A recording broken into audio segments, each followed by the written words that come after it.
안녕하세요. 해성김입니다. 7월 27일 해외 선물 시황 말씀드리겠습니다.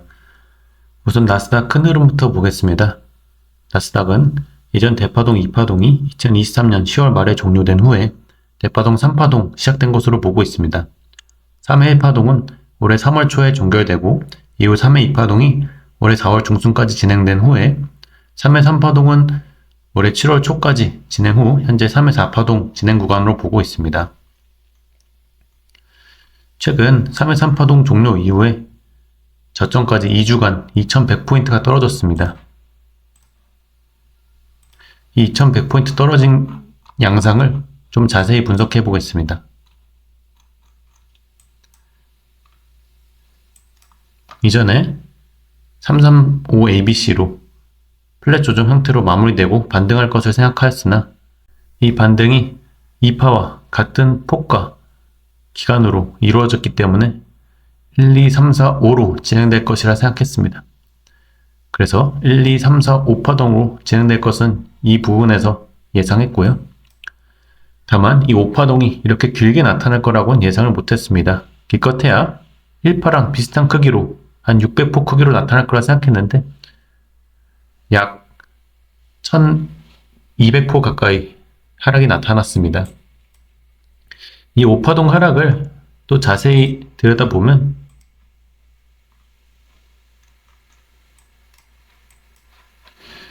(1, 2, 3, 4, 5로 5파동 절단이 난 것으로 보입니다. 그 중에서도 3파동이 연장되어서 진행되었고요. 그래서 이게 3파동 연장을 표시한 거고 실제로 이 5파동은 이런 식으로 4파동이 반등이 길게 나오면서 5파동 절단이 난 것으로 보고 있고 현재는 이 시점으로부터 18,940 시점으로부터 반등이 시작된 것으로 보고 있습니다. 그래서 현재 구간을 보시면은 여기가 시작점이라고 말씀드렸죠. 두 가지 경우의 수가 있습니다. 하나는 여기서 여기까지 1파, 이후 2파, 그리고 3파를 치고 나가는 걸 수가 있고 두 번째 경우의 수는 현재 2파가 진행 중인 것으로 볼 수 있습니다. 익스펜디드 플랫으로 될 수도 있고 러닝 플랫으로 되고 바로 올라갈 수도 있습니다. 그래서 현재 구간에서 바로 올라갈 수도 있지만 익스펜디드 플랫일 경우에는 거의 이전 시작점을 위협하는 조정을 주고서 올라갈 수 있습니다. 그럴 경우에는 쌍바닥처럼 보이는 패턴을 형성하고 올라가는 모습이 되겠죠. 그래서 다음 주에 이제 슈퍼위크라고 불릴 정도로 많은 빅테크 기업들의 실적과 거시경제적으로도 중요한 이벤트들이 많은 것으로 알고 있는데 그런 이벤트들로 많은 변동성을 보여줄 것으로 보고 있습니다. 그렇기 때문에 바로 올라가기보다는 한 차례 더 바닥을 테스트하고 올라가줄 가능성을 조금 보고 있습니다. 그렇지만 이전 저점 깨지 않을 것으로 보고 있고 혹시라도 깨더라도 크게 이탈하는 경우는 없을 것으로 보고 있습니다. 나스닥 3파동 채널 형성된 것을 보시면 이 3파동 시작된 것부터 보면은 현재 이 3파동 채널의 하단에 거의 다 왔습니다. 다 온 상태에서 반등이 진행되었고 이제 121선을 딛고 올라주는 모습을 보였는데요. 그렇기 때문에 한 차례 다시 하락이 나온다 하더라도 이 채널을 깨진 않고 올라가 줄 것으로 보고 있습니다. 그리고 반등이 나오면 어디까지 반등이 나오는 거냐라고 묻는 분들이 많은데 저는 그 반등의 폭보다는 기간이 더 중요하다고 생각하는 사람이기는 하지만 굳이 대답을 말씀드리자면 이 장기 이평선이 저항이 될 것으로 보고 있습니다. 61선이라던가 21선, 11선 이런 부분에서 저항을 맞고 한 번 더 내려왔다가 크게 상승하는 모습 보여주지 않을까 생각을 하고 있어요. 아직 그 부분은 지금 생각할 단계는 아니니 다음 주에 한번 상황 보면서 또 말씀드리도록 하겠습니다.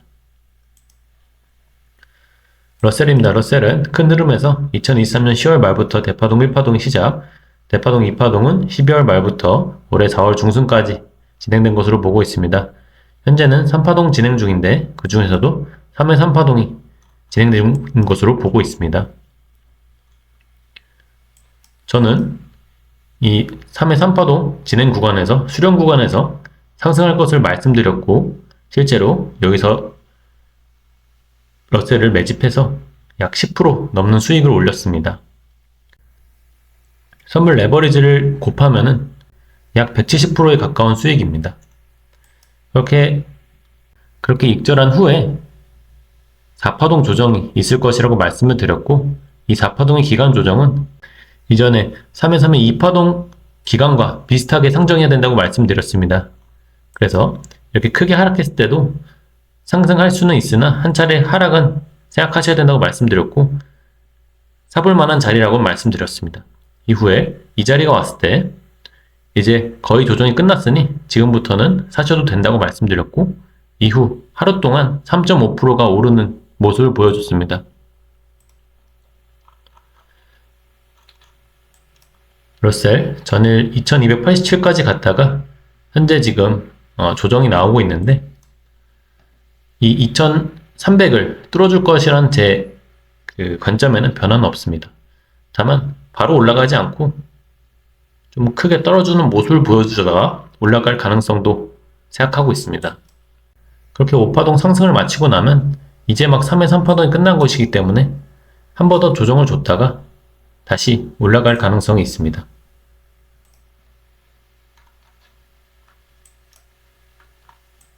이렇게 보시면 3회 1파동에서 3회 2파동까지의 기간은 약 한 달 정도 있었죠. 그래서 3회 3파동 상승이 끝난 후에는 다시 한번 약 20일에서 30일 정도의 조정 기간을 거친 후에 크게 다시 올라가지 않을까 생각을 하고 있습니다. 20년물 채권 권리 보겠습니다. 20년물 채권 권리는 이전에 고점 2023년 10월 말에 형성 후에 ABC로 빠지고 있는 것이라고 말씀드렸습니다. 현재 하락 채널을 상승 돌파하지 못하고 계속 저항 맞고 떨어져주는 모습 보이고 있고 이번에도 저항을 맞고 떨어졌기 때문에 지속적으로 이전 저점인 4.1을 뚫어줄 것으로 보고 있습니다. 하락 채널 기가 막히게 맞고 떨어지는 모습 최근에 보여줬죠. 그래서 30년물 채권 선물도 제가 이 부근에서 비중을 많이 정리하긴 했지만 전일 상승하는 모습을 보고서 다시 조금 샀습니다. 이제 이전 장기 이평선들을 다 뚫고 내려갈 것처럼 하면서 올라주는 모습, 이게 일부러 개미 털기 하려고 하는 모습이거든요. 제가 여기서 비중을 조절하면서도 저의 카운팅에는 아직 변함이 없다고 말씀드렸습니다. 깊게 조정을 주는 거지 다시 올라갈 것이다.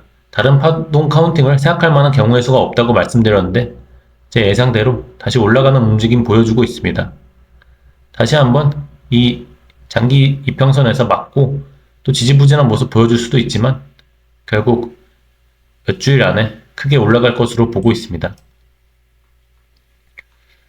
채권 선물 파동 카운팅으로 보자면은 대파동 1파동이 2023년 10월 말부터 시작해서 12월 말에 1파동 종료 후 대파동 2파동이 24년 4월 중순까지 진행된 후에 대파동 3파동 구간으로 보고 있고 그 중에서도 3회 1파동이 선도 쐐기형으로 끝난 후에 ABC 2파동 주고 현재 3회 3파동 구간이며 그 중에서도 3회 3회 1파동 진행 후 ABC로 3회 3회 2파동 진행 이후 3회 3회 3파동 나아가는 국면으로 보고 있습니다. 이런 카운팅의 변화가 없기 때문에 지속적으로 상승을 예상하고 있습니다. 크루드 오일 잠깐 보고 가겠습니다. 크루드 오일은 제가 2020년 4월부터 대파동 1파동이 시작돼서 2022년 3월까지 진행 후에 ABC로 W파를 만든 후 지그재그 X파 후에 다시 삼각수렴으로 Y파를 만들고 있는 것으로 보인다고 말씀드렸습니다. 그렇게 제가 이 부분에서 말씀드렸는데 이후 계속 하락하면서 수렴의 하단부로 가는 모습 보이고 있습니다. 다만 제가 이전에도 말씀드렸다시피 이 하단부에 닿지 않고 올라갈 가능성도 있다고 말씀드렸는데 현재 일봉으로 보시면은 이 부분에서 계속 밑꼬리 달면서 지지가 되어주는 모습이 보이고 있고 상승 다이버전스도 나타나고 있습니다. 그래서 이 부분에서 반등을 해줄 수도 있다는 생각은 해보았습니다. 저는 이제 오일에 대해서 잘 아는 종목이 아니기 때문에 투자를 하지는 않고 있지만 지금 부분에서 매수하시는 게 크게 나쁜 선택이라고 보지는 않습니다. 다만 지금 매수할 경우에는 손절 기준점이 사실 이 부분밖에 없기 때문에 이 손절을 잡기가 굉장히 애매합니다. 매력적인 매수 구간은 맞지만 손익비가 그렇게 좋은 구간은 아니다 라는 점을 알고 투자하시면 좋겠습니다. 골드입니다.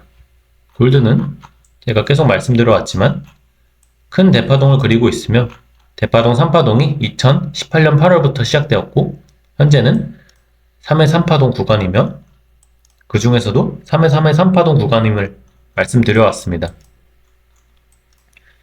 저는 이 3회 3회 3파동 구간에서도 이 소파동 5파동이 시작될 때 매수해서 약 6% 정도의 수익을 거두고 다시 들어갈 구간을 보고 있었는데 이번에 2256 60일선을 지지하고 올라줄 수 있다고 말씀드렸는데 2251을 저점으로 만들고 올라주는 모습 보이고 있습니다. 제가 전일 2370 부근에서 매수는 가능하지만 이 손절가는 2350으로 설정해야 되기 때문에 리스크는 큰 편이라고 말씀을 드렸었습니다. 그래서 저도 그런 부분이 있기 때문에 매수를 진행하진 않았는데 지금 꽤 큰 상승을 보여주고 있습니다. 혹시 매수하셨던 분이 계신다면 축하드립니다.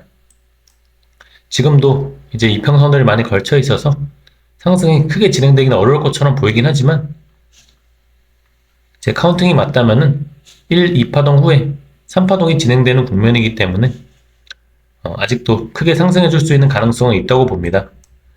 다만 지금도 이 손절가를 설정하기는 좀 어려운 부분이 있습니다.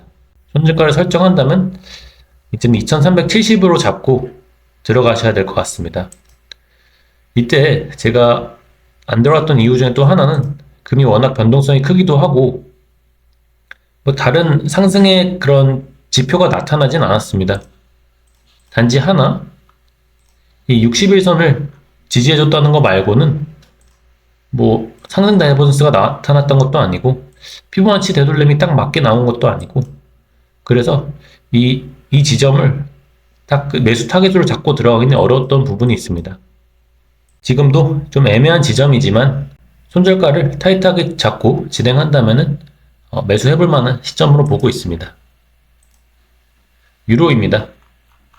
유로는 큰 흐름에서 봤을 때 대파동 1파동이 2022년 10월부터 시작해서 2023년 7월까지 진행되었고 대파동 2파동은 이후 24년 4월 중순까지 진행, 이제는 3파동 국면으로 보고 있습니다. 현재는 소파동 1, 2파동 진행 후에 다시 한번 상승해줬다가 내려오면서 지지선 체크해주고 올라가려는 움직임 보여주고 있습니다. 이 지지선 체크를 수차례 더 하고 나서 올라갈 수도 있지만 저는 지금 구간은 매수하기에 좋은 구간으로 보고 있고 만약에 떨어진다면 손절 라인은 이 1.84 정도로 잡고 매수 대응하시면 될 것 같습니다. 저도 해외 선물 여러가지 종목을 보고 있지만 다음 주 관건은 나스닥의 향방이 되겠습니다. 크게 하락이 나온 만큼 쉬운 반등이 진행될 거라고 보진 않지만 그 구간을 넘기고 나면 꽤 큰 반등이 나올 것이라고 보고 있습니다.